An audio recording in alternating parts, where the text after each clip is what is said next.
Hello everyone, and welcome to the penultimate episode of the series of the Icing on the Skate podcast. Joining me this week is Chris, again, unfortunately. Hello. And we have Max here as well. I mean, I've got to say it, like, if I don't take jabs at you, what else That's am true. I here for? That's true.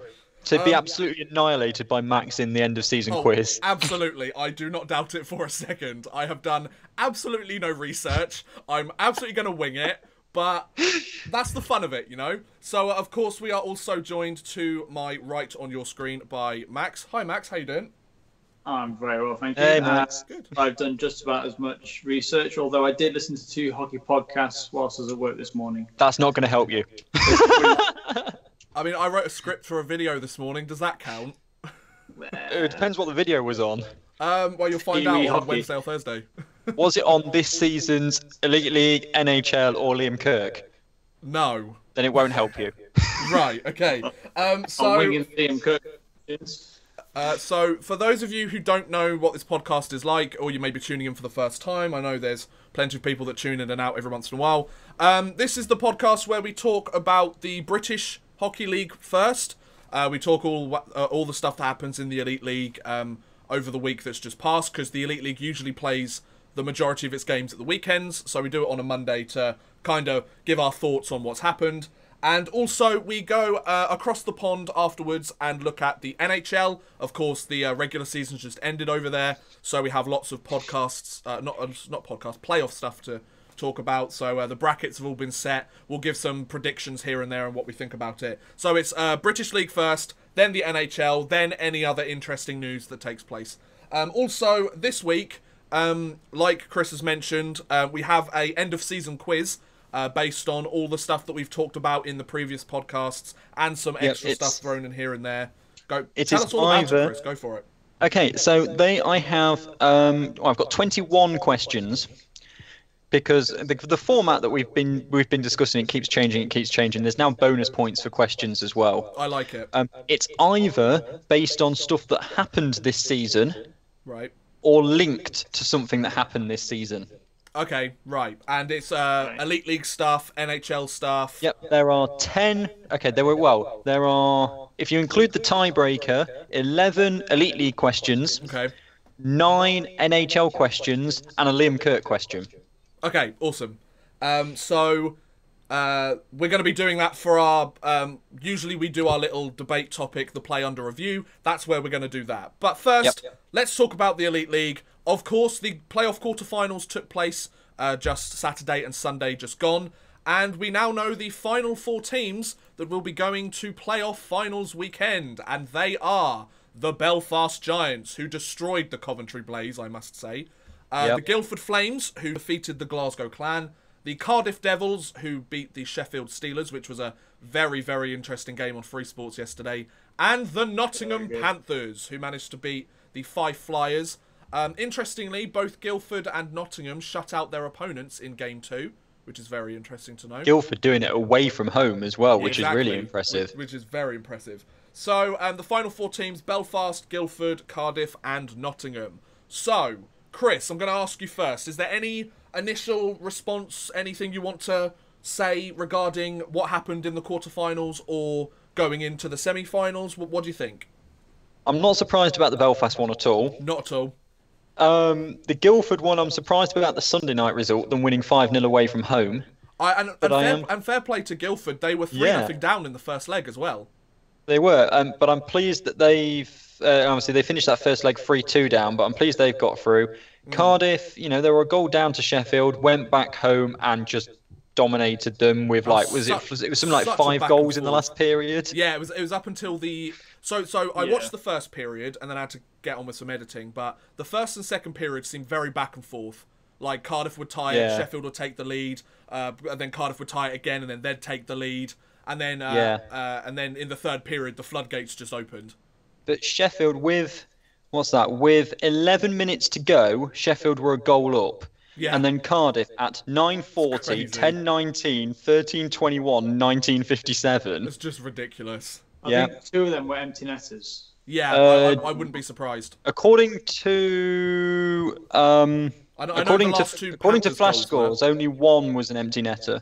Okay. Oh, I watched the last period after coming back from the Panthers game. I watched the last 15 minutes, and it was probably some of the best hockey that I've seen played. Good. It was fantastic. Yeah. I tuned in with about, I'd say, 15 minutes to go in the third period. Sheffield were up on aggregate by 1 goal, and it was just end-to-end stuff. Like there was no stopping them. It was a lot like Fife and Nottingham. Nice. But yeah, the really nice thing was Matt Myers had opportunities to score an empty net goal, and he fired it in front for Joey Martin to get his hat trick instead. Oh, nice. Yeah. Classy move. And then from a Panthers point of view, I'm pleased they got through. The reason I'm pleased they got through is now the only way that Panthers will not qualify for the Continental Cup is if Guildford win the playoffs. Come on, Guildford. And of all the possible permutations, 75% of them mean that the Panthers get the Continental Cup. Because, of course, if Belfast knock Guildford out on Saturday lunchtime, Panthers have qualified before they even play Cardiff in the semi-final. That's not too bad then. Okay. Obviously, if Belfast or Cardiff win, then Panthers get through as the third place team. If Panthers win, they go in anyway. Yeah, so literally all Guildford has to do is lose for them to get that Continental Cup. Okay. Yeah. I think there was something I was going to mention. So when I was watching the first period of the Free Sports game, what I found very interesting was they put up like an advert or something of the Elite League and stuff that had happened during the Elite League, and I think they said they'd shown 17 live games or something like that. That's about right. Yeah, it said like 17 live games, but the thing I found very interesting is in this little advert that they played, like in between commercial breaks and whatever, I believe it said that they've had over 2.5 million viewers of Elite League games on Free Sports this season. That's good. Which is really good, considering attendance is what, 1 million? About 1 million, yeah. Like, that's really good. Like, what I think would be a really good thing to do next season, they have to do a game a week. They have to. If they want to keep building, if they want to build on what they've achieved this season. If it is the case, 2.5 million people watching Elite League games, and that's just not fans of either team, that's fans of the league as a whole. So if they can get similar viewing numbers for a game every week, which I think they would. I mean, I'm going to be perfectly honest, I never watch the highlight show because we do this podcast and I keep up to date with the scores anyway. And I see the occasional goal on Twitter and everything. Like, I never really watched that. I know my cases might be a little bit unique compared to some of the other viewers, especially those that want to watch the highlights from, say, the Glasgow or the Nottingham games where they don't do webcasts, and seeing the replays isn't as accessible as some of the others. But yeah, I really think Free Sports, they're onto something here. And I think if they showed a game a week, then that would be really good for next season. I think that would be the right move to make. But anyway, playoffs. So, Max, is there anything that you want to mention specifically? Any surprises? Anything you're happy to see? Just tell us. No, I watched both Panthers games. I paid for the webcast, and I'm gonna save my thought for webcast for the end of the podcast for a question, because I came up with an idea, and I wanted to put people's thoughts out there, so I'll wait until the end for question time. I can't want to hear this now. Yeah, but I'll leave it dangling. I'll tease it. Okay. Like a little carrot. Exactly, a big carrot. So it was. Yeah, to be honest with you, I think it's probably. I wouldn't say it's the best the Panthers have played, but I think it's the best result the Panthers could have got, because if Sheffield were to have won that game against Cardiff, I wouldn't have backed the Panthers to go through to the final. I agree. In a it's exactly what I said last week, wasn't it, Chris? Cardiff. Yeah. Exactly what I said last week. Yeah, in a one-game shootout against Cardiff, I could probably see it.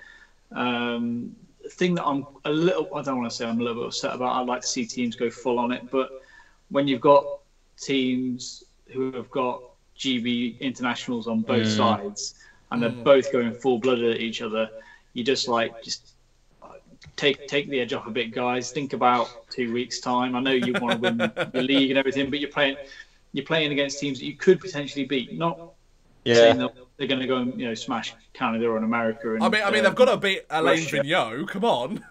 Exactly, but like go out there with, I don't want to see any more people sidelined. We've already got Stevie Lee sidelined and somebody else out there potentially. Although Ben Bounds gets run. Although that does make Pete Russell's job a little bit easier. Yeah, dropping people. Yeah, I suppose. Yeah. I know exactly what you mean, though, Max. You're watching the game and you see two GB players come together, and you just cringe. It's like, no, please don't. Save it for Team Canada. Yeah, exactly. When Matt Myers goes full bore at Ben O'Connor, you're like, no, boys, leave it. Especially not Ben O'Connor. Come on, don't do that. Yeah, don't touch him. Don't go near him. Just like bubble wrap him, please. I want to beat France. I want to beat Italy.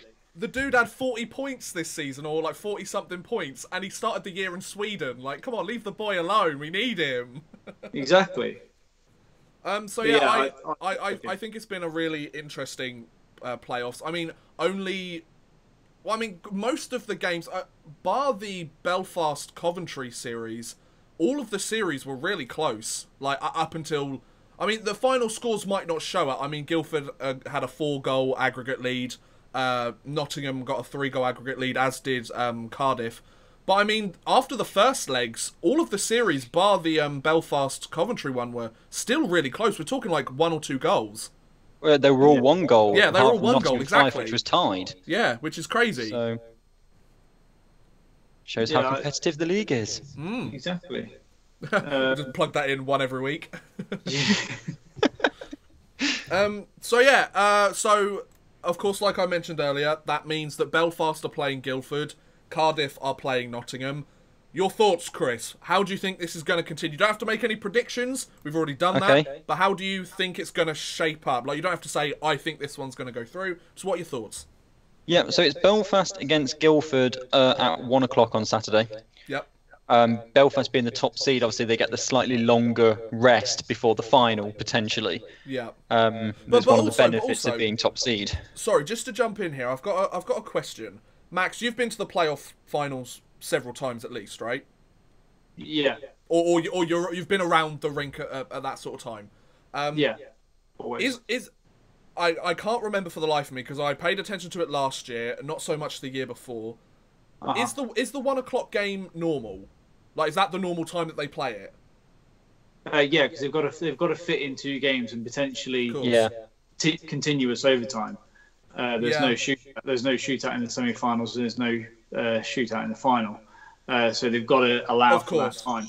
Yeah, so you see, that's what I thought, but I find it so strange, a 1 o'clock game. Like, you know, like you were saying, Chris. The reason I bring this up is because you mentioned the most rest before the final. Right. I would imagine it's quite disruptive to a player's schedule because they're used to playing an evening game. Well, I suppose it is. And I suppose from a player point of view, I suppose if you're a Belfast or a Guildford player, obviously you've got to eat the right things and have a nap and all that. So if you're trying to eat pasta at like 9 o'clock in the morning for the game at 1. The reason I mention this is because there's always that comment made in the NHL with their matinee games on a Saturday or a Sunday. Like, the players, of course, they have a certain amount of them every season, but they're not so used to playing at that time consistently, so it kind of messes up. I'm not saying it makes a huge impact, but it can make a noticeable impact on the proceedings. I'm not going to say, like, none of the players will remember how to skate. Like, obviously they are, and they'll still put up a solid set of hockey. But you would imagine, especially the first seed, like, you'd imagine they'd play slightly later. I would have thought, you know. Well, you thought they'd give them the option. I know. That's what I think. Yeah, the option. Yeah. It probably could throw a lot of people's routines out, but then all they've got to do is, like, if anybody has ever worked shifts before, if you change from early to late, all you've got to do is change. I'll say all you've got to do, as easy as it sounds. All you've got to do is change your habits to a different time schedule. So they'll eat the night before. They'll rest properly, and they're professional athletes. They'll be ready to go. And I think that come finals time, the winner of that game will appreciate the fact that they can sit back and watch the other 2 games happen. Yeah. Probably not watching the third place game. But yeah, that's a similar thing I was going to say, Max, is throughout the whole of finals weekend, the players are going to be so high on adrenaline And, they're going to be so pumped up, especially for, like, Guildford players who haven't been there before. Yeah, it's a good point, yeah. Like, a lot of Belfast players, Cardiff players, Nottingham players will have been in this situation. But Guildford, they're only in their, second season in the league. A lot of their players might not have been. So it's all new to them. And also, the playoff finals weekend, I don't have any official stats, but I can imagine it's going to be almost, if not sold out. And I don't think Guildford have ever played the Panthers in a sold-out ice arena. No. So they might be able to, they're not used to it, but they might play off that, maybe more so than the other teams, because they're not used to having that massive size of people behind them. Because I would imagine quite a lot of the fans of teams that either didn't make the playoffs or didn't make it this far, I think they'll be cheering for Guildford out of all of them. Because they're the underdog team. The last time was, I think Dundee was there, or Fife was there. Everyone rallied behind them. It was Fife a couple. Yeah, it was Fife because there was that. It was that 15-8 third place game against Belfast. Yeah, I think that always 2 gets years to ago. double digits. That yeah, of course. Always gets to double digits. Yeah, because they almost treat it like an all-star game and just kind of have a nice skate around. Between periods, Zach Phillips last year was being pinned down in the changing room and having his beard altered by clippers by his teammate whilst drinking beer. I have it on good authority. Yeah, no one takes that third place game seriously. No. Well, I mean, it's not as if they do like a bronze, silver, and gold medal, do they? Like, well, exactly. It's essentially to get it in the stat book, and then it's done. Yeah. Yeah. So Belfast against Guildford is at 1. Yep. And then Cardiff against Nottingham. Cardiff, of course, the home side, so Nottingham in a different dressing room and all that for this game. No, is it 5? Are they not? No, it's their own building. They've got their own dressing room. They'll be in their room. Oh, I was under the impression that they weren't. I was under the impression that either nobody was using it. No. I don't know where I got that from. I saw it's some their comments room. on Facebook. It's their building. Fair point. I mean, I don't see why they wouldn't use it. Yeah, exactly. The luxury for Nottingham is the fact that they get to play it in their arena, they get to be in their changing room, they get to sleep in their own beds. That is a big thing for Nottingham, yeah. Before the weekend, and every team has to travel down, stay in hotels, and put up with the other changing rooms, which aren't that bad. Some of them are. No, they're not. They're not. Some of them are awful. Some of them are very, very nice. Which ones are the awful ones, Max? 6 is a bit shitty because that's got a massive pillar in the middle.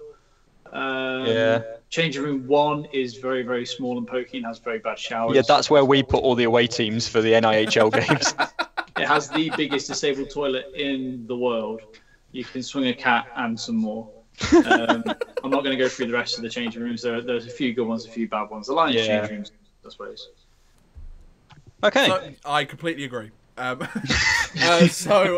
show you one day. Awesome. What do you think about the Cardiff Nottingham game, Chris? Sorry. I would like Nottingham. I think Nottingham have got to win the playoffs for any shred of successful season. Yeah, because I remember mentioning. Sorry to jump in, but I remember mentioning. We had a conversation about this. I think maybe 3-4 weeks before the end of the season. And we brought up the question, I can't remember which one of us did it, but we brought up the question of if the Panthers either win the Challenge Cup or the Playoff Championship, would this season be considered a success? And I remember us saying, my opinion was Challenge Cup definitely not. Like, if they won that, I don't care. Like, I've mentioned that a million times already. Yep, you really have. Yeah, and I'll mention it again. Challenge Cup, waste of time. But on the flip side, the Playoff Championship, I think that will bring... I think if they win the playoff championship, it'll be like, okay, the season wasn't that bad. It still wasn't great, but it wasn't... Like, it could have been a lot worse, you know? Which isn't a great way to think about sports, let's be honest. Like, I mean, the playoff championship, especially if they go against Cardiff and Belfast and they win it against those two, like, fair play. Like, they've done something good there. Like, considering the gap between first and second and then third, we're talking like 15, almost 20 it's more than that, 20 points, yeah. Yeah, exactly, a 20-point difference. So, I think I wouldn't be surprised if some fans were like, yeah, we won the playoff championship. Like, what's there to... Why are you complaining it was a bad season? I think there's been a lot of problems that have happened throughout the season. However... I think a playoff championship will be a nice little consolation prize. I mean, the playoff championship, I think all 11 teams would want to win that. Now, here's an interesting question. It's kind of off topic. Which do you think teams prefer to win? The league championship or the playoff championship? Because the reason I ask this is because in other British sports, it's all about the league, right? It's all about coming first place in the league and winning that trophy. Whereas with what I'm most used to, the NHL, it's all about the Stanley Cup. Like the President's Trophy, nobody cares. Everybody thinks the President's Trophy is cursed. Like, you don't win the Stanley Cup if you win the President's Trophy. Yeah. So, you guys watch the league a lot longer than I have. What do you think's more important to players? I think in recent years, and does that differ with fans as well? I think in recent years, definitely the league is more important because the prize, aka the Champions Hockey League, is much greater than the Continental. Fair, yeah, that's a good point. When it was still the Continental, because Max, you'll know better than me. Once it the playoff winner got, wasn't it playoff winner and the league winner that got Continental? I can't remember. I thought it was, yeah. I thought it was Challenge Cup winner and no, it must have been playoff winner and league winner because Panthers went when they did the double and then the treble. Yeah, that's true. So I mean, before the Champions Hockey League came along, it was kind of, I suppose, a bit kind of similar because the prize was the same. Now you've got the Champions Hockey League. I would say everyone wants to win the league. And now the fact that we've got the Champions Hockey League for the league. I think that they should move the prize for the playoffs to the Challenge Cup and make it more of a worthwhile trophy to win. Because I think it's a harder trophy to win because it's a longer. In its current format, in its current format, is flawed. I'll understand that, but dropping down to 10 teams will make it easier. It will, because we'll go back to 2 groups of 5, and we'll be able to understand it more and not spend every single week trying to figure out how it actually works. So I think for league owners, for team owners, for fans, and for casual watchers who are probably coming in from football, they go, "Oh, the league, that's important." And then they go, "Oh, Challenge Cup, you have to win, you have to play all season." Yeah, that's quite important. That's quite a test of a team. Yeah. You know, you go through the group stages, knockout stages, into a final. Playoffs. Oh, we play 2 games, then a single knockout game, then a single knockout game if we make it. For players, they look at it as like, oh, it's the playoffs.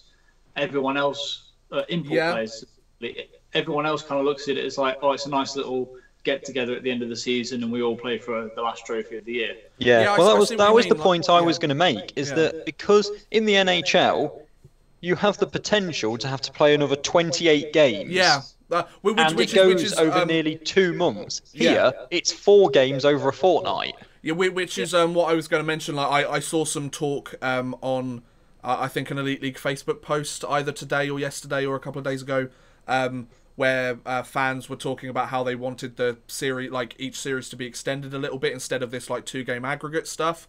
Which, of course, in an ideal world, I think it would be. Of course, ice availability is the main problem. It's the ice time. Yeah, I mean, I would say that's the biggest roadblock stopping anything like that. But absolutely, I think what would be really cool is, I think the playoffs will become, if they did eventually, not saying they would because of obvious reasons, but if they did move it to even just like a 3-game series or a 5-game series, I don't think it has to go as far as 7. Like, a 3 or 5 game series for the quarterfinals, the semi-finals, and then even if they just did a 1-game final, like, I would prefer it to be the series if they can continue that. But even if they did just like the grand final at one of the bigger arenas in the country, like, that might put some more, like you guys have mentioned, that might put some more importance. And to be honest, like, I wouldn't be that sad. And I guess why people could disagree, but if they swapped the Champions Hockey League place to the playoff championships, because then it's kind of like I guess there's a problem with, because we have nearly every single team in the league make it to the playoffs anyway. It's not like the NHL or any of the other bigger European leagues where like half of the teams make it. But yeah, I think it's just an interesting premise. Like, I think, like you've mentioned, especially a lot of the fans that come over from football, because they're so used to focusing on the league and who comes first place there, and because we've got the Champions Hockey League. That's a really good point. The Champions Hockey League is given to first place, and because we've seen Cardiff, except for this year, I mean, they won 2 straight, and Belfast have won the one this year. Like, because it's been such a 2-horse race, that's been more interesting than a couple of, for want of a better word, throwaway games at the end of the year. You know, because the season's wrapping up now. It's more about sort of having a good time and putting on a good show, as opposed to like the Challenge Cup where you have to play games over several months to get into the final. It's very interesting. But what I will say about the playoff finals next week is I'm really rooting for Guildford. Like, I really want them. I would be so happy if they made the final or even won it. Like, I'm not expecting them to, because it really is an uphill battle for them, especially against Belfast and especially against either Cardiff or maybe Nottingham in the final if they make it. But I mean, talk about a testament. Like, I've sung their praises all year, I know, but at the same time, like, they've made it to the Challenge Cup final and lost by a goal in overtime, and they've made it to the Final Four. They've beaten out teams like Sheffield, like Manchester, Coventry. Like, they've done a really fucking solid job. Like, they've made the Final Four of the league, and it's their 2nd year. Like, that's mental. Yeah. Just say that each of the 4 teams has got a storyline as well to pan out. If they win against Devils and Belfast go through, they have to the 2 best teams to win the cup. Yeah. If Devils go through and Giants go through, there's rivalry against Devils losing out to play out the league. And also defending their playoff championship last year. Of course, and then you've got Belfast and Guildford playing out a repeat of a 1-game shootout for the Challenge Cup. They're playing in the semi-finals, so there's that sort of. There's all sorts of like nice little like niche storylines that go around it. And Guildford and Nottingham have had fantastic games. So if it ends up close to in the final, it's going to be great as well, because I was enough to be at the Panthers Award.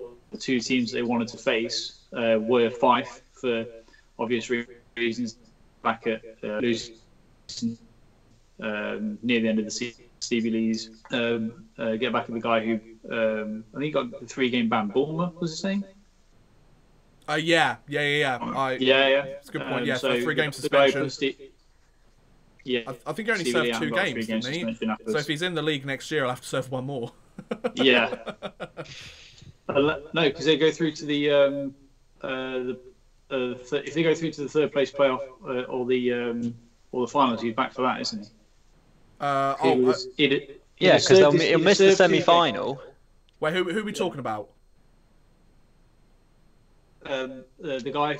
Oh no, it's for Fife. Not it was Fife. That's why I was so confused. Right. Yeah, it was a Fife player. I was confused. Sorry. That's all right. But they said they wanted either Guildford or Fife in the semi-finals.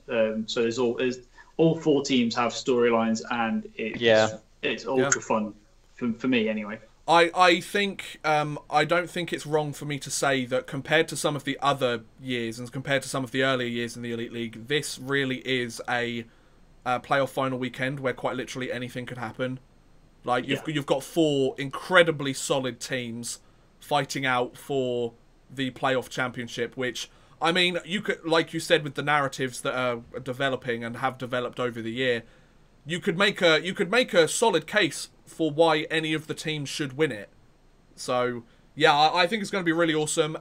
Regarding the actual game itself, I know some of you have asked about what's happening with the coverage. The semi-final games are being shown, but not on Free Sports. I believe they're having separate live streams for them. But the final game is being shown on Free Sports, I believe, from what I saw earlier. The big final, playoff final game on the Sunday is being shown on Free Sports, but the semi-finals are being shown via different streaming services. I think you'll have to check out, keep an eye on the Elite League, keep an eye on Free Sports and all that, just keep updated as to what happens there. But anyway, I think we should move on, Chris, to your quiz. Yep. We've got plenty of time to talk about it. So, yeah. So, just remind us what's happening with this quiz for those of them that have jumped in late. Hello and welcome to a question of ice hockey. Oh, I like Nice. it. I'm going to pretend to be Sue Barker for the evening. You look the part. You look very similar. Thanks. So, what is going to happen here is I have 21 questions about things that happened either in the NHL and the Elite League this year or are linked to things that happened in the NHL or the Elite League this year. Okay. I will be asking Hayden and Max the questions, and we'll see who comes out with the most points at the end of it, and get involved on the live chat with your guesses to the questions as well. Yeah, you won't get any points, but you'll be able to have bragging rights because you got it right over us. So, Max, since you are Hold the on, guest... Before we do, here's me turning off live chat. Yes, So I live can't chat see live off. chat. No tabs open or anything like that. I can turn my live chat off, yeah, but I've got the stream still up. That's fine. I'm not looking up anything. Right, so we're playing honour rules here, lads. No looking up anything. I promise I'm not looking up It's full anything. honour rules. My phone is turned over. Yep, honour rules, absolutely. So, Max, since you are the guest, would you like to go first or second? I'll go second. I do well under pressure. That Second. was a very honourable thing to do, Chris. I respect that. Good. Yeah, So, Hayden. I crumble like a Hello. biscuit. Question 1. Right. I'm not going to tell you if it's right or not until you've both answered. I think that's a good idea. Right. Are we starting easy or are we just going straight into it? I did have it easy, and then obviously I've merged them together, so it kind of goes easy to hard, back to easy, and up to hard again. Okay, so there's something nice in the middle. Okay, Yes, there right, is, okay. yes. It's like an eclair. It's got the hard like caramel bit and then the nice chocolate bit in the middle. Okay, right. I'm Okay. with you. Question Okay. number 1. Right. It's fair to say the Milton Keynes Lightning haven't had the best of seasons, No, not really. but their biggest win of the year came on October the 7th when they won 5-1. Against who? The Nottingham Panthers. Right, I Max? believe I remember that game. And I remember both of us being like, what the fuck just happened? Manchester Storm. Okay, I have to say it was the Nottingham Panthers. Hey! Hey, 1-0. Call it off Okay. here. I've won. Okay, Elias Pettersson. He scored 66 points this season, He did. and he looks set to be named the Rookie of the Year because he's about 22 points ahead of anybody else. I mean, there is a case for Binnington as well, but fair point. Well, No. yeah. When was the last time that the Rookie of the Year also won the Stanley Cup in the same season? Oh. That's a really good question. Do you want the player or do you want the year? I tell you what, you can have a point for player, a point for team, and a point for year. Fuck. I'm fucked. Okay. I'm trying to think through all the rookies of the year now. I think you do better going through your winners of your Stanley Cups. Yeah, you're probably better doing that. I don't want to give him too many tips, but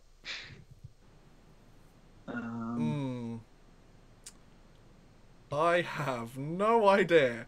Take a random guess then, I suppose. Could you ask Max first, please? I'm still figuring. Actually, yeah, because Hayden, you answered the other question first, and Max Exactly. answered this It's one only first. fair. I thought- It's only fair. I thought it'd be fair. Teams to win the Stanley Cups. I thought you said these were easy. Thanks for ripping. Okay. Gonna have to hurry you. Yeah, Go you on, think? Max. Hurry up. I'm gonna go. I'm gonna go. I don't know the player. I don't know the other things. I'm gonna go with the team and just say Chicago Blackhawks. Right, okay. So, do you want to just guess a random year? Just you might get it right. Oh, I'm trying to think when they flipping won it now. They've won it 3 times recently. I know. 2012. Okay, No, yeah. Oh. Oh, Is that your final answer? Hayden. Right. I have no fucking clue.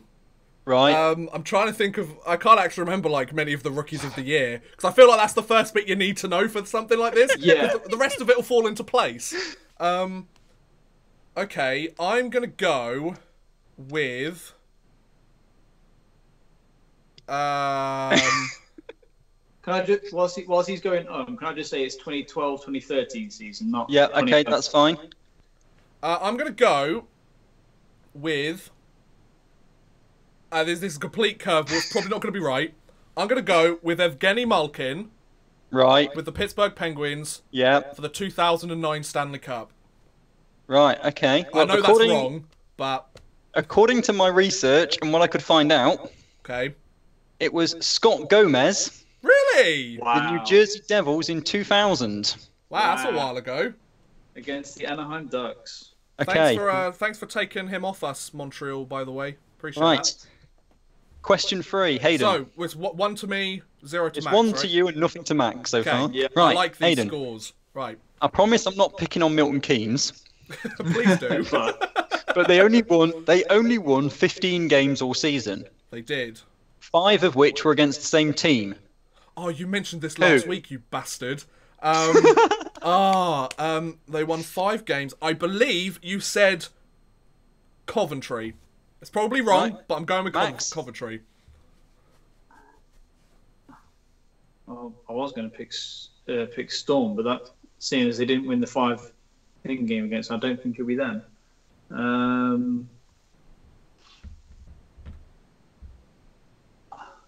This includes Challenge Cup, by the way. Dundee Stars? Okay, right, I have to tell you. It was Coventry. Hey! 2-0! 2-0! Right. Max, back to you again then. Okay. Wayne Gretzky has the most multiple point streaks of 20 games or more in NHL history, with 7. Fucking hell! Is that But the which- question? Sorry, sorry. But which player this season became joint second on the list, recording his second 20-game point streak? I know this. Wait, do I know this? I've got 2 names in my mind as well.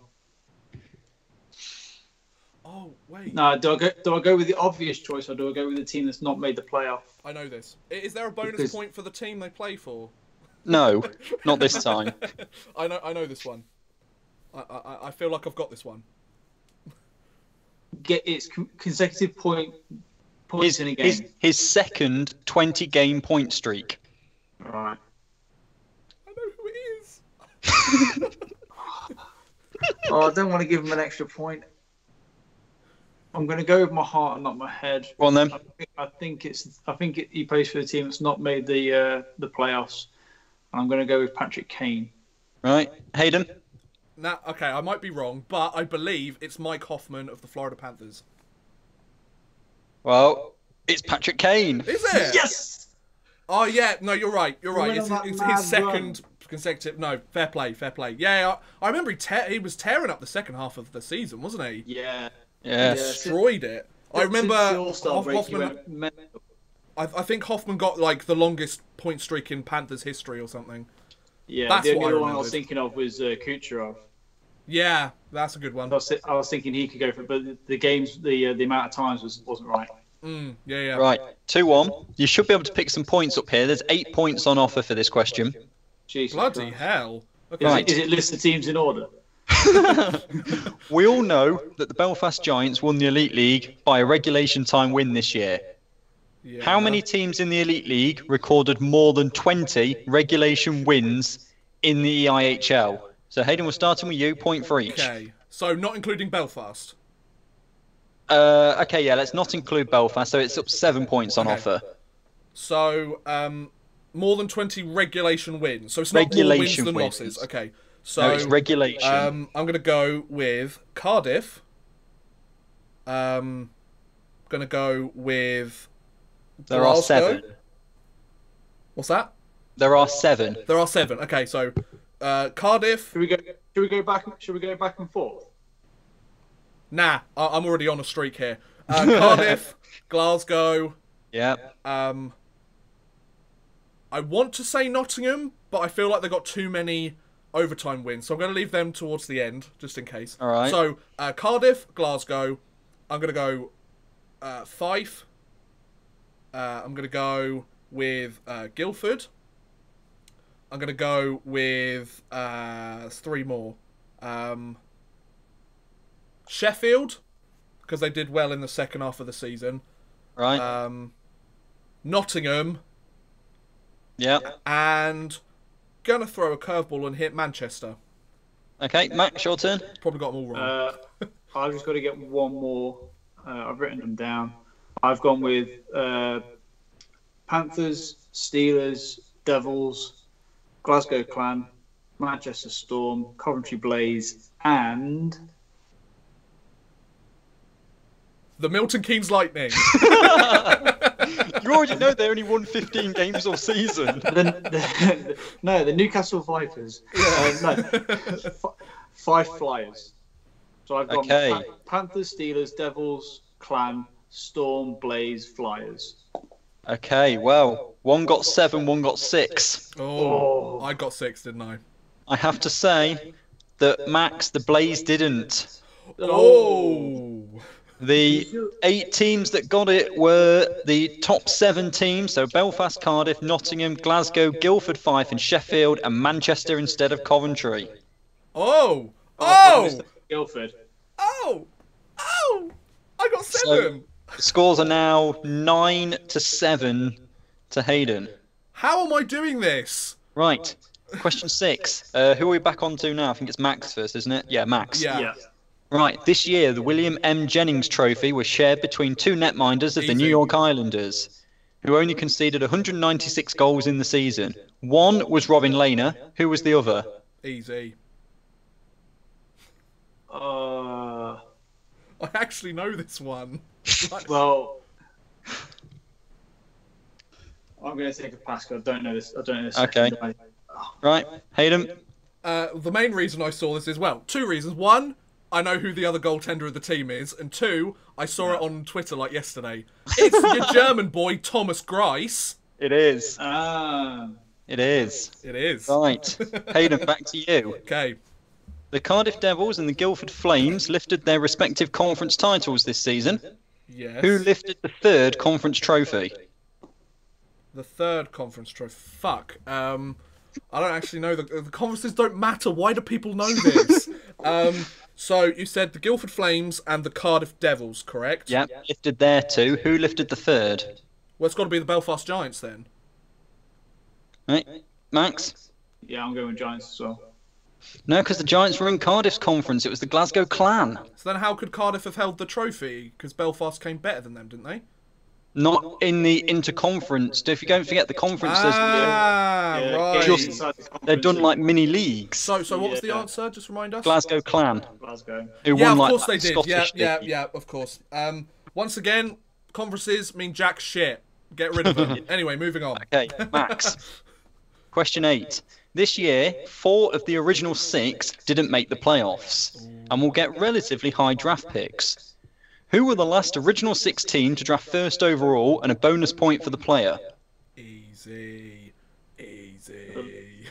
I think I know this one. The last original 16 to draft first overall, bonus point for the player. And for the year, if you really want to go for it. I probably couldn't do the year. I think I could. I think I've got it. Okay. I pay as much attention to the years as I do what days of the week it is. Fair. Yeah, I'm like that. Yeah. I don't know why, but is it very similar to an answer that I've given before? I'm not telling you that. You're not the one asking the questions here, Max. I'd like to ask the questions. It's an easier job. I'm going to go Chicago, and they pick Jonathan Taves first. Right, okay. Max, Number 1 and number 2 Max, pick, and they pick you're a Taves. fool. The last first overall pick was from Chris's boys, the Toronto Maple Leafs. It was Austin Matthews in 2016. Correct, all 3 points. Boom! I pay attention. Yeah, you do videos on the NHL. Fair play. and draft classes. And also, Austin Matthews scored 4 goals in his debut against the Ottawa Senators. I remember that game very fondly. It was fucking amazing. Anyway, moving I on. could probably do that. Right. This is Hayden, back to you then. Right. The player with the most assists in the Elite League this year had 57. Yes. But in what position did his team finish in the standings? Oh, that's a good Bonus question. point for the player. Bonus point for the player. Well, the player was Mike Hammond. He led the league in assists this year. And his team was the Manchester Storm. And they came in 9th place. Okay, Max? I know that's correct. Yeah, it was correct, yep.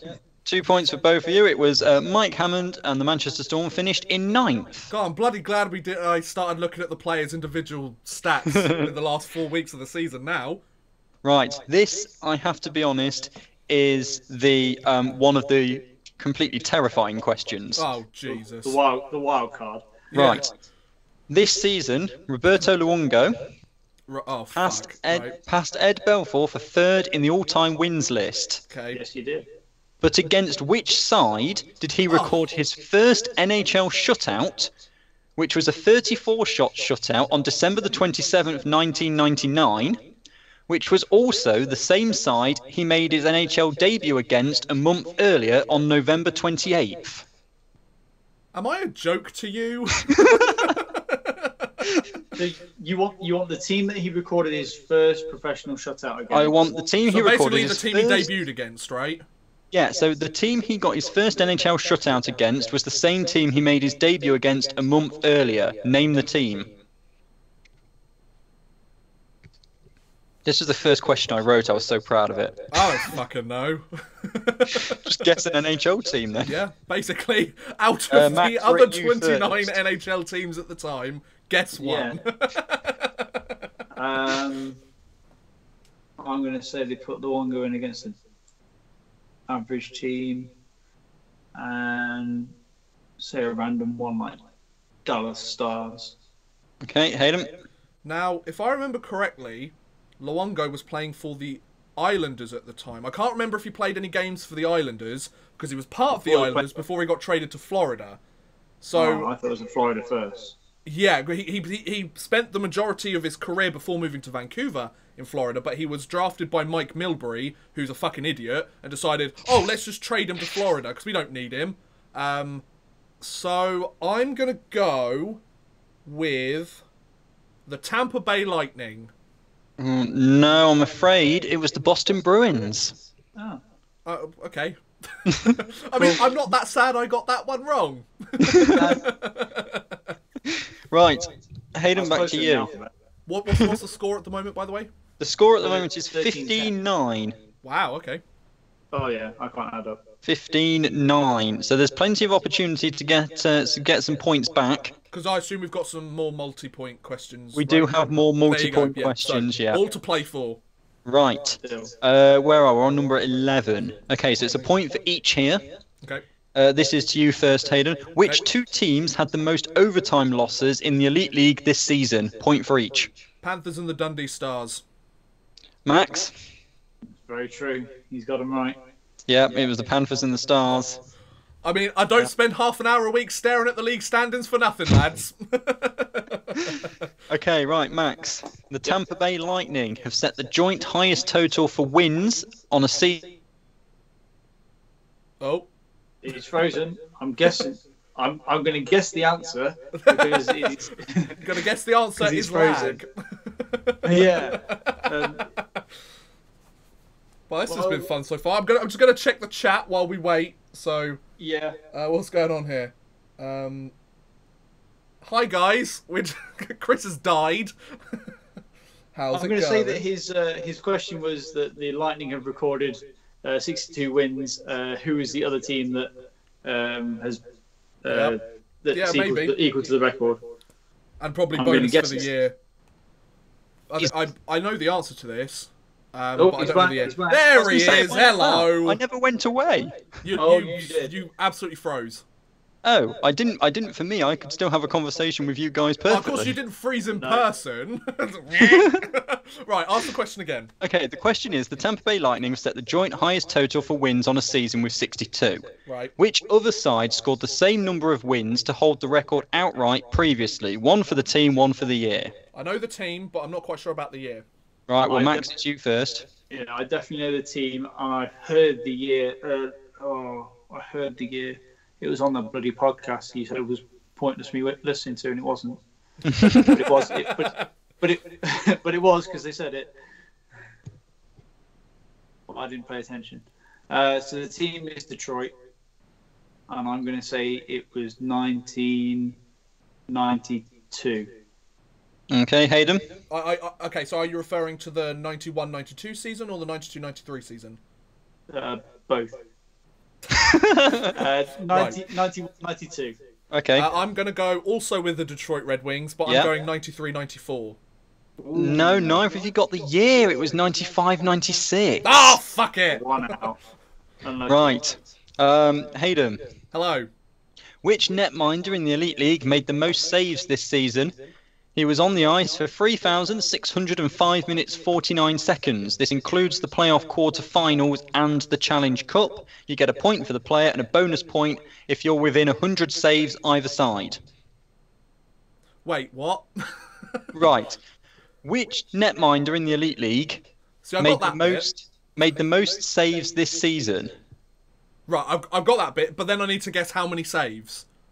Yeah, you get a point for the player, and you get a bonus point if your number is within 100 saves either side of the actual figure. Okay, right. Oh, this is quite a tough one, actually. This is only league and playoffs.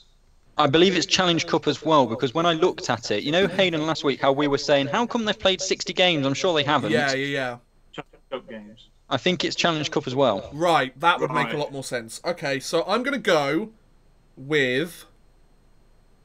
It's probably wrong. I'm probably going to lose points here, but I'm going to go with Ben Bounds. Right. And I'm going to say, in all of the stuff that he's played, he has made 5,500 saves. Right. Which, by your reaction, I've got wrong, which I'm okay with. Just quick. We had a 60-game season, didn't we? We did. 60-game season. So unless he saved like 80 shots a game, I'm down to he's up at 5,000. See, no research, but it's entertaining. See, I don't sit there with a notepad and pen and do quick maths. Oh, is Max? I'm not even looking, because I'm looking at the questions. Has he got a notepad? See, the host is keen-eyed, isn't he? I'm gonna go away from what potentially, because I think he's gonna have more saves. He's gonna have more I'm just ice letting time. Max catch up with a few points. You know, I'm being fair. You know. I'm gonna go with the Five Flyers goalie. I can't remember his first name. Owens. Shane Owen. Shane. Back up for the for GB and say 450. Right. Okay. It is Shane Owen. Yes. That's a good guess. You're a bit off with the saves. Oh. It's 2,000. Hey, see, I wasn't that far off when he says fucking 400. You were still 3,000 off. The way that I was working it out was, I was like, right, so 60-game season. Let's say they have 30 goals, 30 shots in a game. Add on roughly how many for extra 2 games and Challenge Cup games, and try and round to a reasonable figure. Just needed to add a 0 on the end, and you would still have been closer than I was. Well, yeah. Right. Max, we're coming to you. The Florida Panthers had their single-season points record broken this year, with 96 points for Alexander Barkov. What a stud he is. When he scored his 95th point, which player did he overtake for the record? Oh. So, who was the Florida Panthers single-season points record holder before Barkov broke it in the final weekend, actually? That's a really good question. I don't know why you've gone specifically Florida Panthers with all of these, but... It's like Milton Keynes Lightning, it's all right. Because Which team didn't pay their coach? I wrote the Luongo question when we first came up with the idea about 8 weeks before I wrote this question. I see. Fair enough. Right. Okay. I don't think this is right, but I'm going to go with Pavel Bure just because I hope that Vancouver went over there and did something good. Okay, I've got Hayden. to be honest, I'm going to go with Pavel Bure as well. It is Pavel Bure. Hey! My boy. Right. Hayden, back to you. Question 15. So what's the score? It's 19-14 at the Whoa! moment. Still a bit of a awesome. gap there. Okay, I'll take it. Okay, so the highest score in the Elite League this season was 8-7, with the Coventry Blaze beating the Guildford Flames in overtime. Yeah, that was a crazy game. What is the all-time highest score in the league? You get a point for the score and a point for each of the teams. I will tell you. Is this Elite League era? This is Elite League era. I will tell you that it was in January 2011. I should know that. I wasn't even following hockey at that point. So Well, guess 2 teams and a random score then. guess 2 teams around. Why do I get the feeling there's going to be a team that's no longer in the league? I'm going to say the score was 11-10. Okay. And it's going to be the Sheffield Steelers Right. against the London team. There wasn't a London team. Okay, Newcastle Vipers. There you go. Okay. Right, Max. I believe I might have been at this game. Right. You're showing your age now. I'm 28. I started watching hockey when this was a jersey. To be fair, it was only 8 years ago. That was 2000, yeah. That was 28 years ago. No, I meant the game that was the highest score was 8 years ago. Oh, yeah. But like I said earlier, days and years and stuff. What is I time? think it was Nottingham Panthers against the Dundee Stars. I'm going to say it was 12-2 to the Nottingham Panthers, and I believe that might have been the game that David Ling water skied behind the Zamboni. Right. Neither of you have got it. No. Oh, what? Hayden, you get 1 point for the Sheffield Steelers. Hey! Get a point. I don't know shit. The actual score was the Sheffield Steelers 18, Oh, jeez. the Edinburgh Capitals 1. Of course it was the Capitals. Of course it was.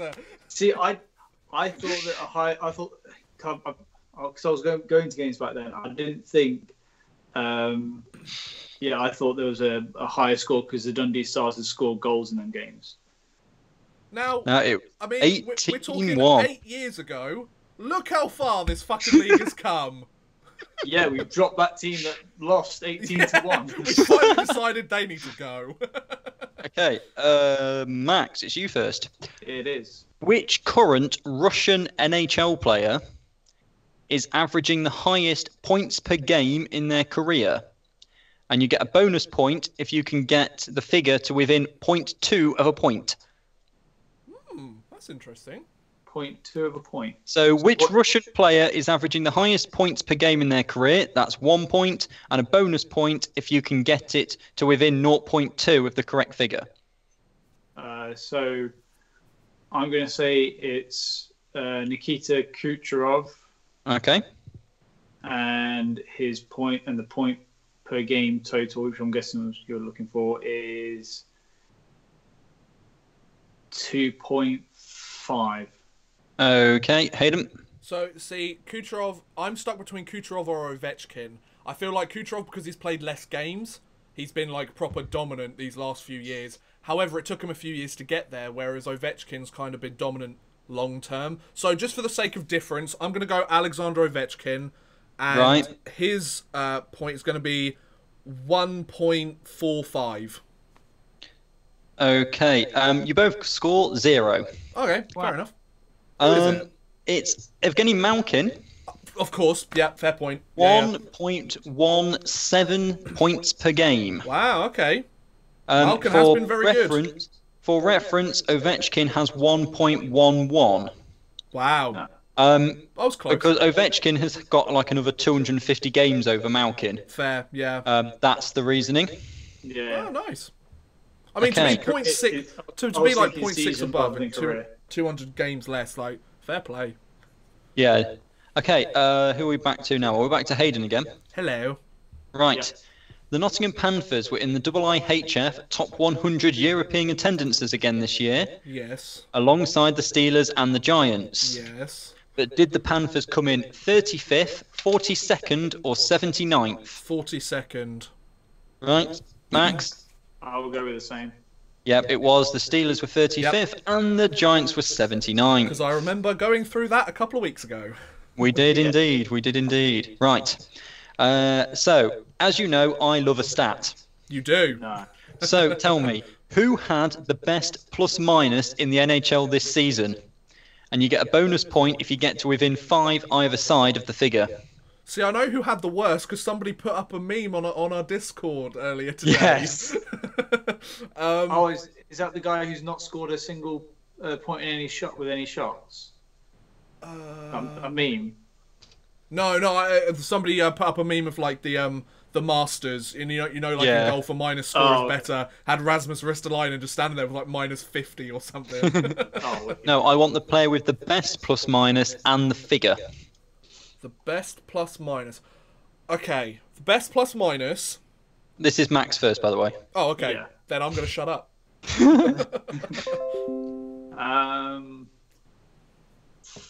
Doesn't necessarily have to be on the Lightning team to be plus minus. So that's my thinking as well. You know. Yeah. Also, think about who's setting the question. Yeah. So I'm going to go with. It's not going to be him. He's not done much since he went there. This really does feel like question of sport, doesn't it? Yeah. I'll pick the picture around, please. You will be then. Should we get the countdown clock? Like. No. I'm going to go with.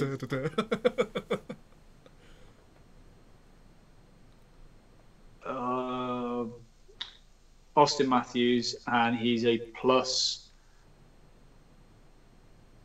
10. Okay, Hayden. See, I was going to go for the Leafs as well. I was going to go Morgan Riley. Right. I'm going to go Morgan Riley, and it was plus. What did you say, Max? 10. Plus 45. Oh, so close. Fuck. Okay, so neither of you got the player. Who was the player? It was Mark Giordano. Of course, of the course Calgary it was.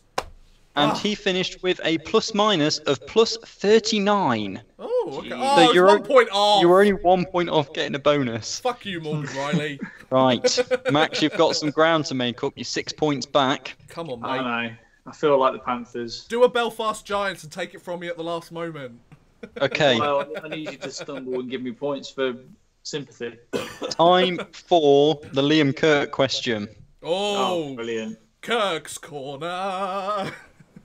Liam, right, there's 3 points on offer here. He finished his first season in the OHL, and we must say he's done British hockey proud. I think he has. Yes. But which was higher, his assist count or his penalty minutes?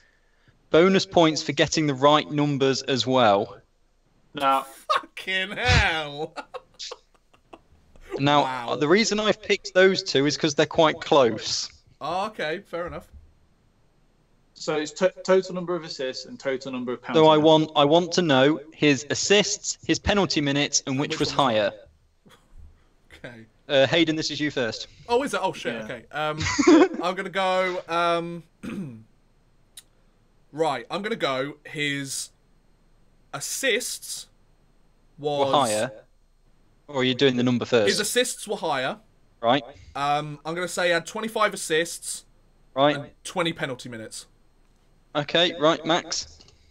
I'm going to say he had 20 assists and 22 penalty minutes. Right, so you're saying his penalty minutes are higher? Penalty minutes are higher with 22 and assists with 20. Okay, well, Max, you get a point for saying penalty minutes were higher. Oh. It was, he got 26 penalty minutes on the season and 21 assists. Oh, 1 out. Right. Kirky, you're doing me down here, bud. Talk This about is it the every final- fucking week, and that's what he does to me. Final question before the tiebreaker. Oh. Okay, Well, this is need quite a it. long one. This is quite a long one as well. Okay. So, Colin Shields. This season, he became the Elite League's leading point scorer in all competitions. He did. He had scored 23 points in a Great Britain senior jersey before making his Elite League debut for the Belfast Giants in the 2005-2006 season. Right. How many points had David Clark, the person Shields overtook for the top spot, achieved in all Great Britain age levels before he made his debut in a Nottingham Panthers jersey? I knew you were going to bring up something fucking stupid like this. So this was the because I had them originally in 2 sets, and this was going to be the horrible question in the second set. Yeah, because you make it sound like it's not a horrible question now. Yes. So I'm going to give you a point for the total.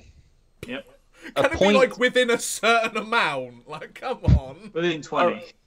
All right, within 3 either side. It's quite low. It's quite low. Okay, all right. You get a point for the total within 3 either side. Okay. A point for his number of points at under 18 level. Fucking okay. A point for the number at under 20 level, and a point for the number at senior level. I've got no fucking chance on this one. I have no Get chance. some numbers. Don't forget, of course, right, if you want to be a little bit sensible with this, the under 18, under 20, and senior level numbers have to add up to your total. Yes. You know, don't go... This is before he put on a Panthers jersey. This is before he made his debut in a Panthers jersey. Max yeah, first, Max, right? this is you first, yeah. Thank fuck So for that. potentially 4 points on offer here. And what's the score at the moment? There's a 5-point difference. Oh, Yeah. I'm not going to get any points from it, so good luck. Under 18 he got... under 20 he got...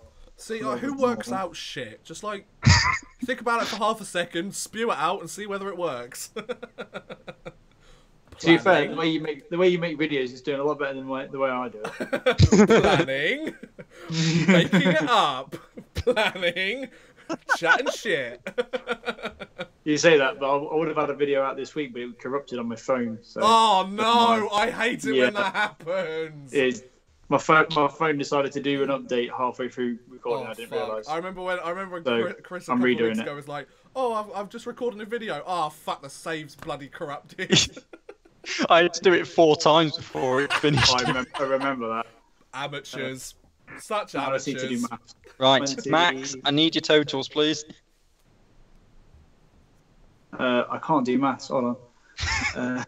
All I know is 2 plus What's 2 that is at that? 4, minus 1, that's 3. Quick maths. Shout out to Big Shout. Yes. That's such an old meme, but I'm bringing it back anyway. Right. Well, So I hope you're all good in chat, by the way. I'm not allowed to look Agent, at you shut at the up. moment. What? You shut up! It's my podcast! I can't hear Max. under 18s he scored 12. Under 20s, I haven't really worked this out. While I'm doing it, I wrote the numbers down just to make sure I got my maths right. Okay. Under 20s, and I still haven't got it right. That's meant to be.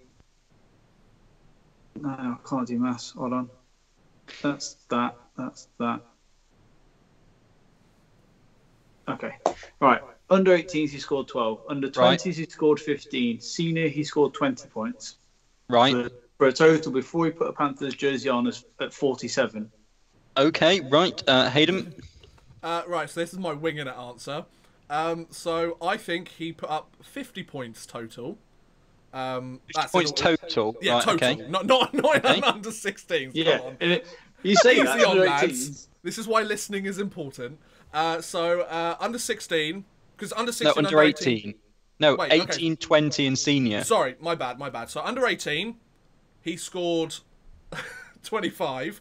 Right. Under 20, he scored 17.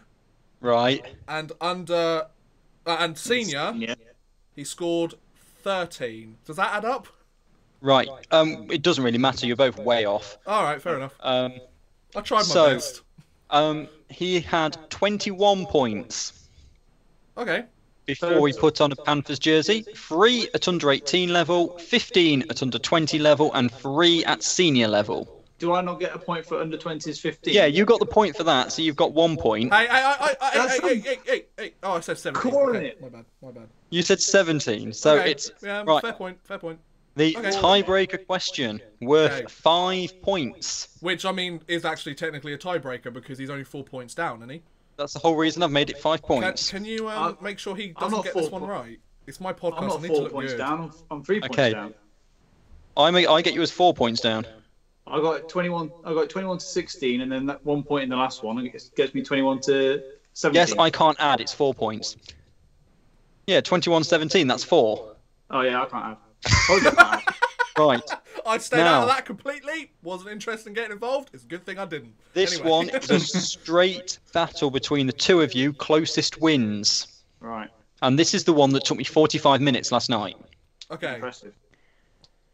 Right. How many goals were scored in the Elite League this season? Fuck you. That excludes... right, listen carefully. It excludes Challenge Cup and playoff games.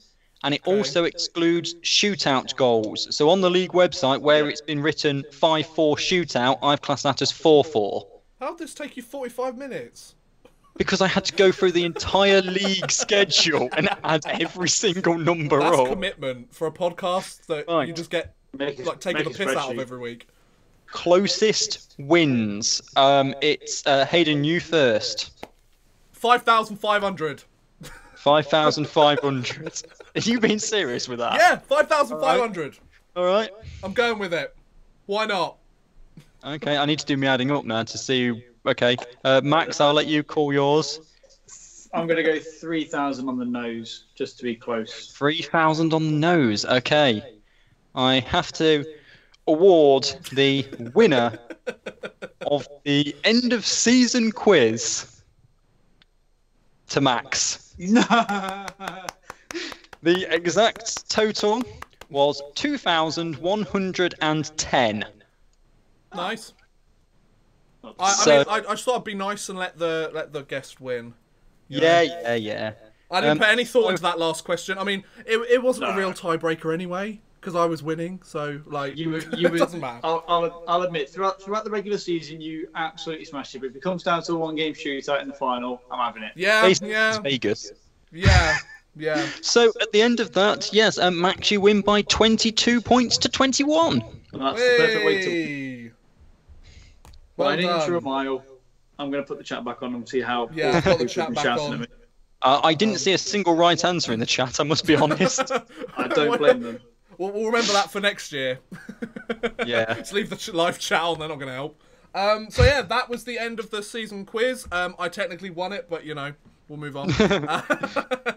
So that's it for the Elite League and some of the NHL. Moving on to the actual NHL. We have the Stanley Cup playoffs. 8, that went on so long. No, that's alright, I don't care. So we've just got a couple of things to quickly whiz through. So, the Stanley Cup playoff bracket. Some of you have mentioned, especially in the Discord. I have a Discord server, by the way. If you want the link to that, let me know. I've got... I might be doing a bracket challenge. Some people have mentioned that they would like we did one last year. Yeah, so I'll probably set up another one, stick the link in the Discord so people can join. So, the Western Conference, the first round matchups. We have Nashville versus Dallas, which is the first seed against the first wild card.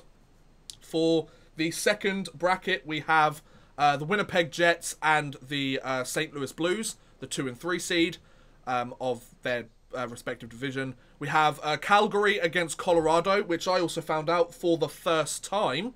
It's the first time these two have ever faced off against each other in the playoffs. Very interesting. And then the San Jose Sharks against the Vegas Golden Knights, which I think San Jose want a better result than last year, let's be honest. So that's the Western Conference. In the Eastern Conference, we have the Tampa Bay Lightning against the Columbus Blue Jackets, or the Tampa Bay Rangers, however you want to call it. Then we have, I think, the most interesting series out of all of them in the first round. The Bruins winning in 7 games against the Toronto Maple Leafs. We'll be 3-0 up. We'll be 3-0 up. We'll lose it 4-3 after also being a couple of goals up with like 5 minutes to go, and we'll just choke. It's the Toronto way. It is the Toronto way. Then we have Washington against Carolina, And then we have the Islanders, who have made their appearance yet again, against the Pittsburgh Penguins. So, Chris, I'm going to ask you first. You just make any random guess you want. Who do you think are going to be the 2 finalists? Oh, I think that... Toronto! No, not Toronto. They're going to lose in the first round. Yeah. I honestly think it's going to be difficult to look past Tampa over on on that side. However, only one team that I think is in the top 5 of regular season records has gone on to win the Stanley Cup that year, which is very interesting. I can see out of the top quarter. I think the it'll be Nashville against Winnipeg, and I'd like Winnipeg to do it, but I think Nashville will. Okay. And then at the bottom, I think it will be San Jose. Okay. So then it would be Nashville against San Jose, and I reckon San Jose against Tampa in the final. Okay, interesting. San Jose made the final a couple of years ago, as did Tampa a couple of years ago as well. So two teams very used to the finals, getting another chance, both of which lost in the finals. So both of them may be getting the chance for redemption. I like that. What about you, Max? I'm going to say that I think it's hard because as much as I want to say the Lightning, I think they're going to slip up in potentially the second round. Really? Okay. Okay. Yeah, I think coming out against the Blue Jackets, I think the Blue Jackets have got nothing to lose, and they're going to give them a bit of a hard time, and they might have.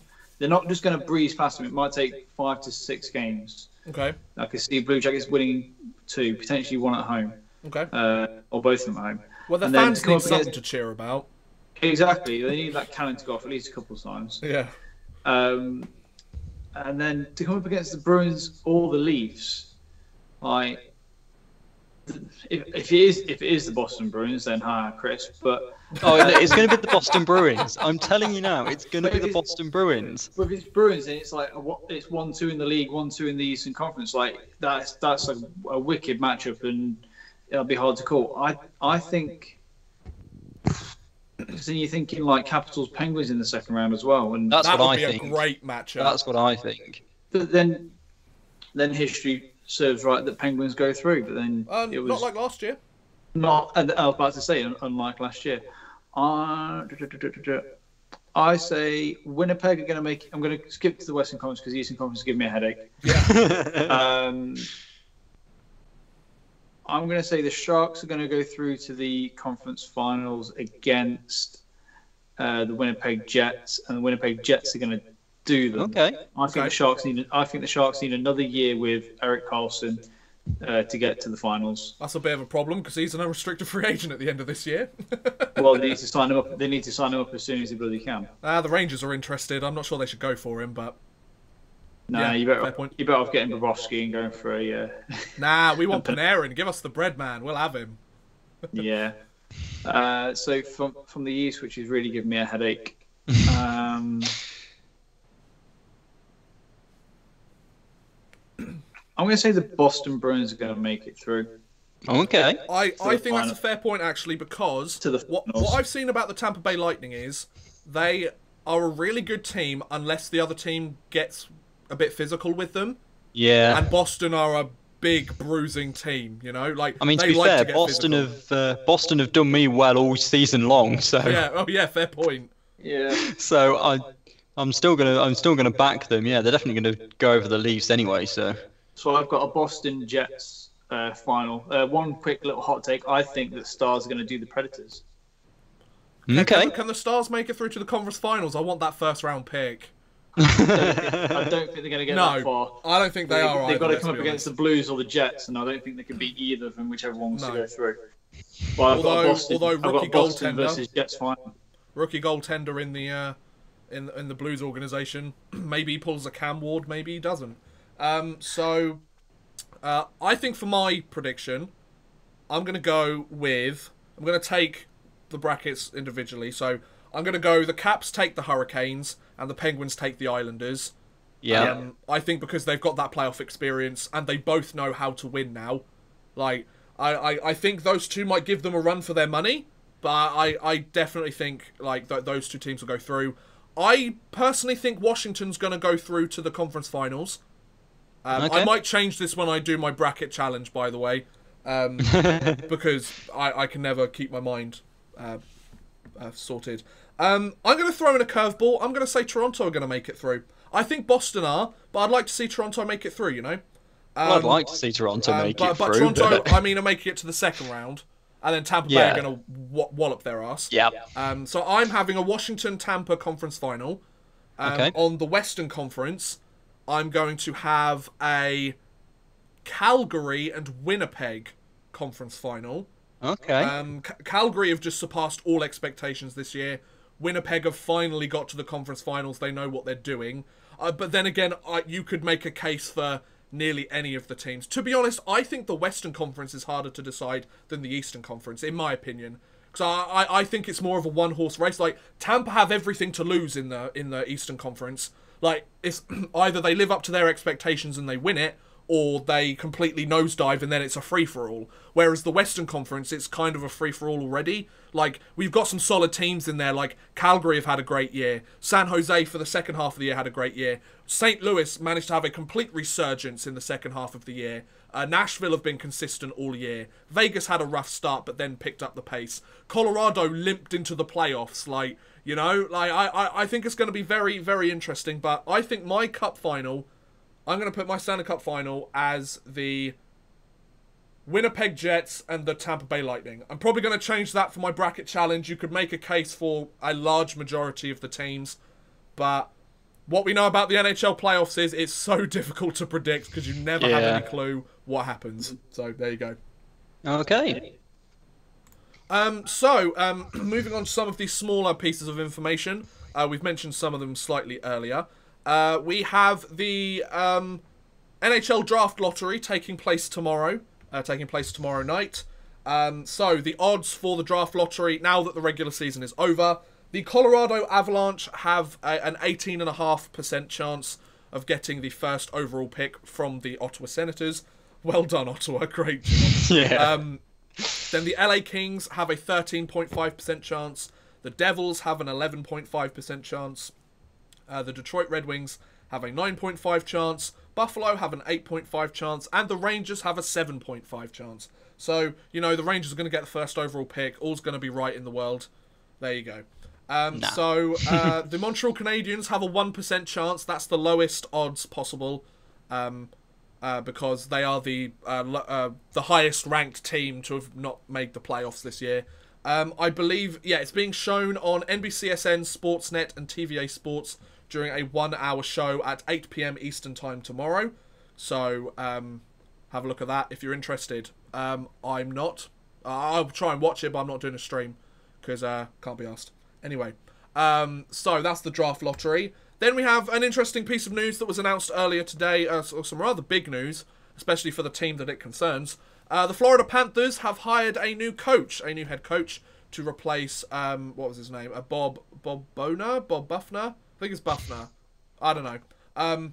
Anyway, their new head coach is the one and the only Joel Quenneville. Yes, the 3-time Stanley Cup champion with the Chicago Blackhawks has decided to sign on with the Florida Panthers. He is the second winningest NHL coach in history and guided the Chicago Blackhawks to the 2010, 2013 and 2015 Cups.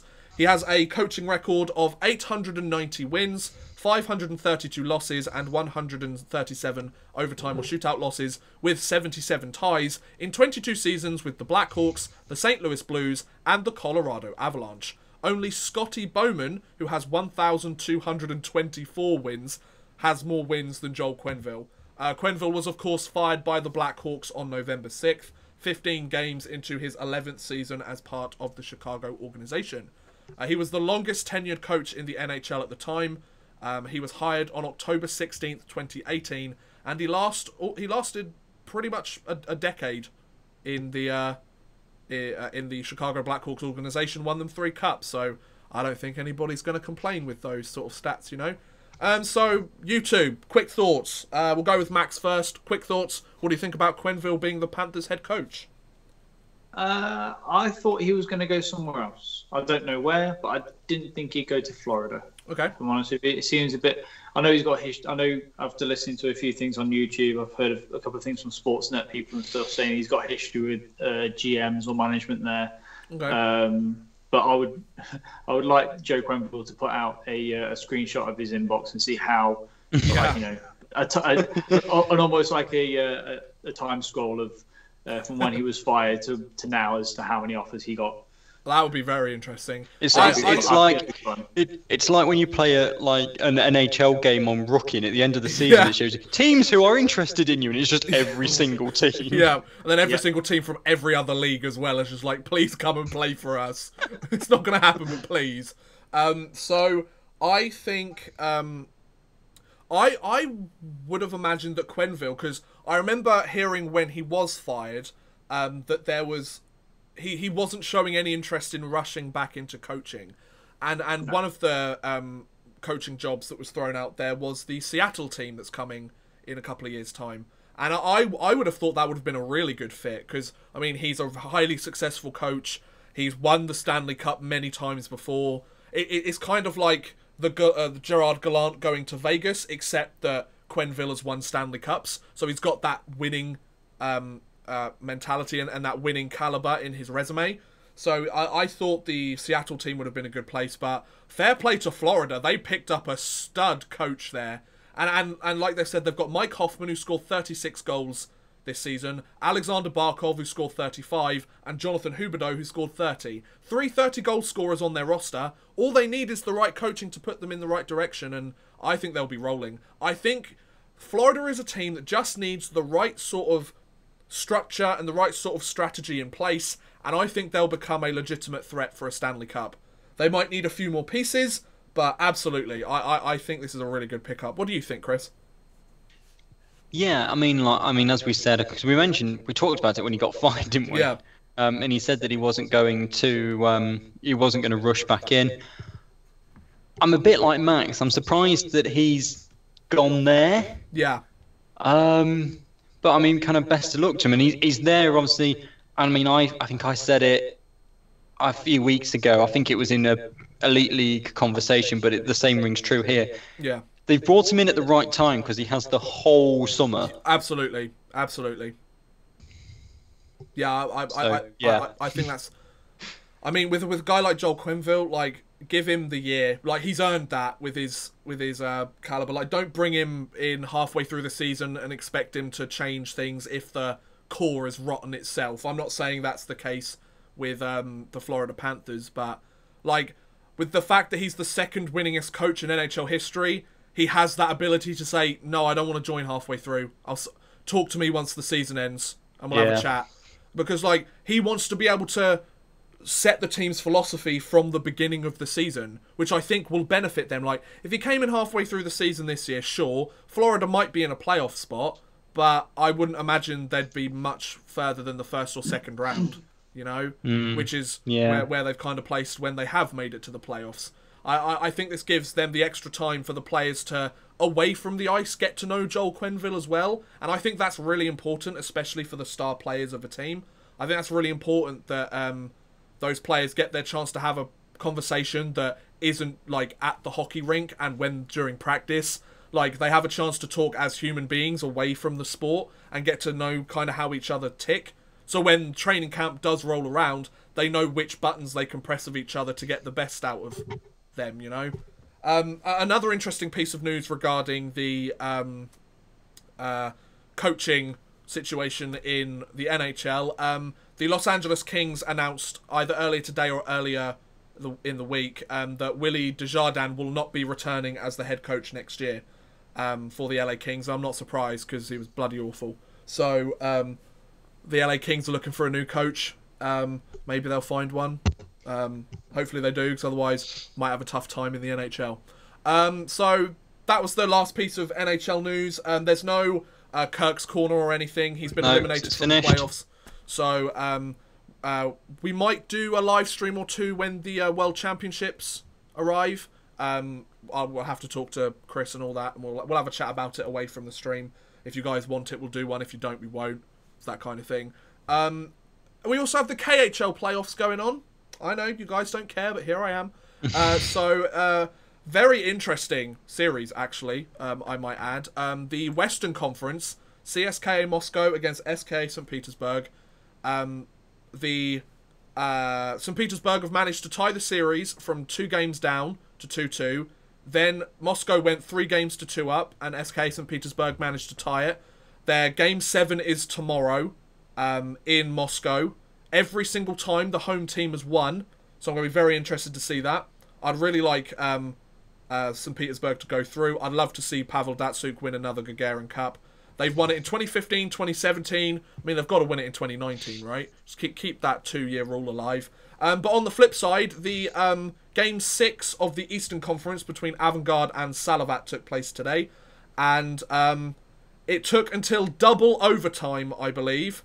But Avangard Omsk managed to get a 1-0 victory against Salavat Yuleev. So they are going to the Gagarin Cup finals for the Eastern Conference. So we just got one more game to play tomorrow to see who goes for the Western Conference. And then we're going to see who wins the Gagarin Cup in 2019, which I think will be very interesting. So, but yeah, there's that. And then last for the fantasy sports finished, I believe, this last week, right? Oh yeah, It finished on Saturday night. Finished on Saturday night, and to the surprise of nobody, because he basically cheated. Get stuffed. Chris managed to win fantasy sports this week, or this It's year. banner raising time. I've got a banner. Raising. He's going to put up his own little banner in his room. There you go. No. The only time something of the lines is going to be in the rafters and not front. There was my banner raising. So I came 3rd place, which, you know what, I'm happy with. You know, like, first proper time of actually committing to fantasy long term. 3rd place, I'll take it.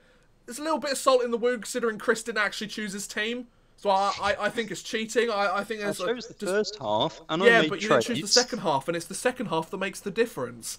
But Chris managed to win it. Denver Sports Team got 2nd place, and then I got 3rd place. So Where you did know what? finish, Matt? There you go. Could have been better for me. Could have been worse. Got a bronze medal. Can't complain with silverware, unless you come 3rd, because it's a bit of a pain in the ass. But anyway, I was 10th. One thing I do want to point out is the who did you play in the final week, Chris?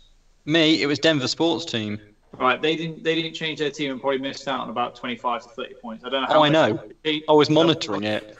Yeah, so was I. I was looking at who can he beat Chris. Yes, he could have probably made it a bit more scary if he'd have actually put in half of his team. To be fair, it was with. Like 2 days left, and it was like With 5 2 days points left, difference. it was like there was like 1 point in it. Yeah. Yeah, I know. And if he'd have done, throughout the week, if he'd have changed out probably like 3 to 4 players every day, he'd have been ahead of you easily. Yeah, but he didn't. So next year, we're getting people that are just as committed as Hayden and Chris. Oh no, I'm retiring now. Undefeated champion. He's undefeated champion. Yeah. I mean, go Fair out enough. when you're hot, you know. So yeah, that's the end of all of the stuff we had to talk about. We now move on to last call, audience questions. So regarding the podcast, we're going to be doing another one next week. So we'll have the final podcast of the series going on next week. Chris and I figured that with the playoff finals, essentially that's the end of the Elite League season, and the Elite League season is the main reason we wanted to do this podcast in the first place. The NHL stuff was kind of strapped on as a bonus bit because we wanted to talk about it, but we kind of wanted to have a place to talk about the British hockey primarily. So have you forgotten that I'm away next week? Oh yeah, you are, aren't you? So either this is the last one, or you do one on Easter Monday. I'll get Max to do it. There you go. All right, sorted. We'll figure it out. We'll figure out what's going on. I will say there will be a podcast next week at some point. We don't know when, but it will be at some point.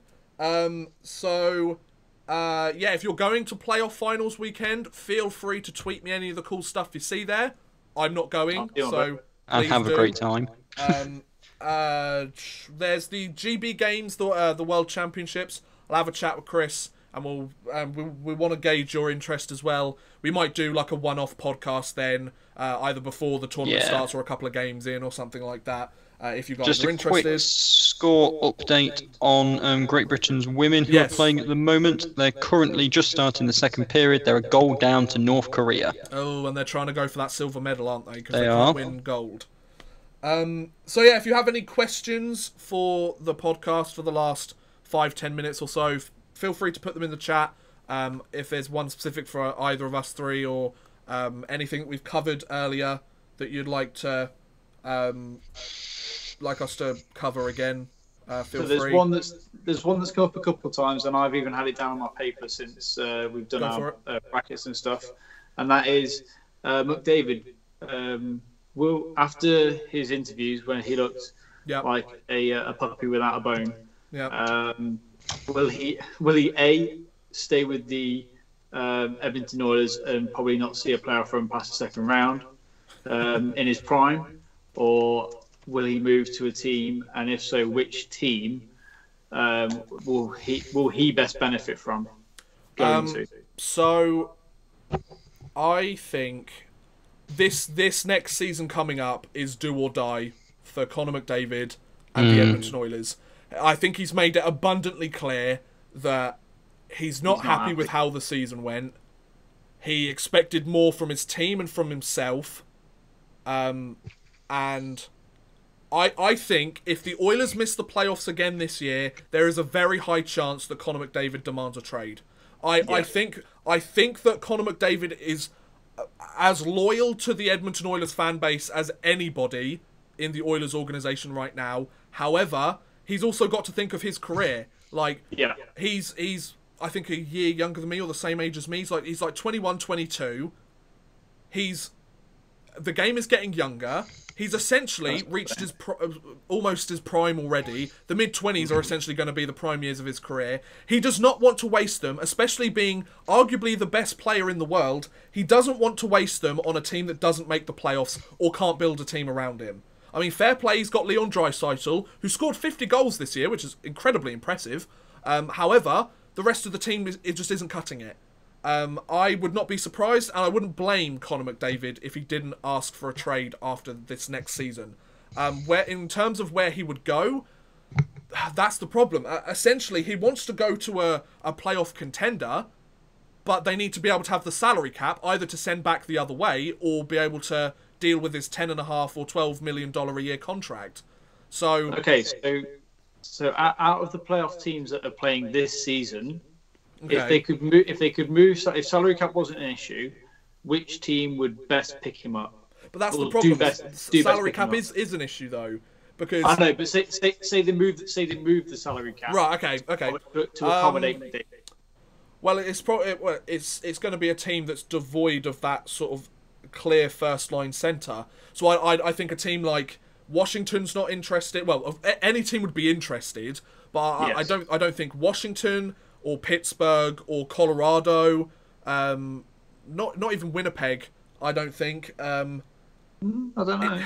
It's a team that's because Winnipeg have Scheifele, the Stars have Sagan, Washington have Backstrom, Pittsburgh have Malkin and Crosby, Nashville maybe. No, because I mean they have Johansson, but I mean, he's not quite in the same category as some of the other names I mentioned. St. Louis Blues. St. Louis Blues, yeah, that could be good for them. Yeah. I know that they're not like a prolific, in the playoffs or in the hunt every single season. But I think with the addition of McDavid and then moving some cap around, I think that they could be well within a chance. And let's be honest, they're more of a playoff team, literally, than the Oilers are and have been for the past couple of seasons. Yeah, very true. I think somebody mentioned the Los Angeles Kings. They've got Kopitar, so I don't think that would be the case. I mean, he's a much older Kopitar, and I think he's earning, $10 million a year? So that would be a tough contract to move. they've got at least another 4 or 5 years before they're fully rebuilt. So then Absolutely. David's still out of his prime. In terms of Eastern Conference teams, Columbus would be a good one, maybe. Columbus Blue Jackets. Columbus is a hard sell for people. True. Well, but if he's traded there, like if he's traded there and they've still got Panarin and they've still got they're not going to have. I don't think they're going to have Panarin or Bobrovsky. However, they've got I would say a competent backup in Joonas Korpisalo. I think he's been waiting for his chance to be the starter. They've got some solid wingers in that organisation, and they've got a pretty solid D-core. I mean, another team that might be interesting is the Carolina Hurricanes, actually, because they're kind of void of that sort of first-line star centre. They've got a solid D-core over there. They've got their goaltending is very much questionable. I would argue to an extent, but they've got some decent players. It's a tough one. It's a really tough situation. I hope, to be honest, for Edmonton Oilers fans, I hope it doesn't come to this point that Connor McDavid is requesting a trade, because I don't want to see the best player of the world have to leave the team that drafted him and the team that he's done so much for in his first few years. Like, the Edmonton Oilers front office, they need to sort their shit out. I think they just need to have a massive cleansing of all of them and just start from scratch. They've got some competent players in that organisation. Some of the contracts that they've got there are going to be a very hard sell to give away to other teams, and that they're holding them back as well. So I think the Oilers, if they don't turn things around next year, they should kind of blow it up, because they've got a couple of big free agent contracts that they're really overpaying at the moment. The biggest, of course, being Milan Lucic. Like, he's not doing anything for that team, and he's getting paid a shit ton of money off the back of winning a Stanley Cup with Boston, you know? He then went to LA for a little while, played all right, and then got his contract with the Oilers. So, yeah, it's difficult. Any other questions? I know that's been a while. Ben's asked what the Discord is, but apart from that... Discord. Is it in the description of a couple of your videos to go back and watch? Yes, it is. Yeah, I think it should be. Yes. I think it's in some of my later videos. It's definitely in a video. Oh, actually, Ben, check the community tab of my YouTube page. If it's not there, just leave a comment and I'll chuck it on there, or tweet me and I'll send it to you. I'm not on Discord at the moment, that's why I can't see it. Yeah, I just want to quickly shout out Freddie Bear, who asked us about Team GB. By the sounds of things, we've got Oban Rush and Chris are going to do something more reasonable date to the games, but it's nice to see that you are interested in the GB stuff, even though not being from GB. I think you said you're from Norway. Yeah, we'll do a GB dedicated podcast. We're going to get demolished, but we're going to have a great time doing it. Yeah, I think the best games for GB to watch will be France and Italy. Yes, and maybe Germany. Maybe. No. Oh, all right then. Fuck me then. So with regards to videos this week, I've all but written a script for another story video, which I think is a really good one. Not many people watched the last one, and that's one I've been wanting to talk about for a while. This one's kind of a bit in between some of the other ones, so hopefully you guys will watch it and enjoy it. Got another Pee Wee to Pro, of course, coming out later on in the week. And I'll probably do another Whatever Happened To. Haven't figured out who yet. I usually figure out some point halfway through the week.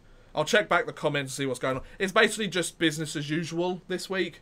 I'm kind of busy away from the channel this week, birthdays and stuff going on.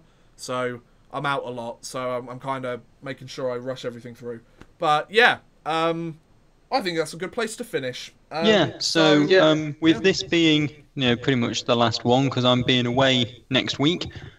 It's been really fun all season. I think it's 25 episodes. So thank you for putting up with me for an hour and a half every week. God, tell me about it. It's bloody awful, isn't it, guys? And back in September then. Thank you for putting up with me taking the piss out of you every week. I think is a better way to put it. Thank you for putting up with my workplace bullying for the last 25 weeks. It's character building. You need to. Getting him tough for the commentary world. Exactly. I'd like to say a big thank you to both of you for having me on. When worries. you have had me on, it's been absolutely great fun. For anybody who follows my channel, thank you very much. If you've come over from Oddman Rush or from Chris's channels, my videos have slowed up because of work outside of YouTube, and hopefully they're getting back to it, and hopefully looking for some more fun stuff coming out in the near future. Yeah, Good. Possibly with these guys. Fingers crossed. Yes. just a final Yeah. point to leave off is that Great Britain have equalised and are back in second spot. Hey, good. I'd just like to say a big thank you to myself for for being great and deciding to do a podcast. I'd like to thank myself for being entertaining for 25 weeks straight. Well, almost 25 weeks straight. We won't talk about the times I weren't here. I'd like to thank. Do we go for the rest of the path? I'd like to thank my mum and my dad for having me.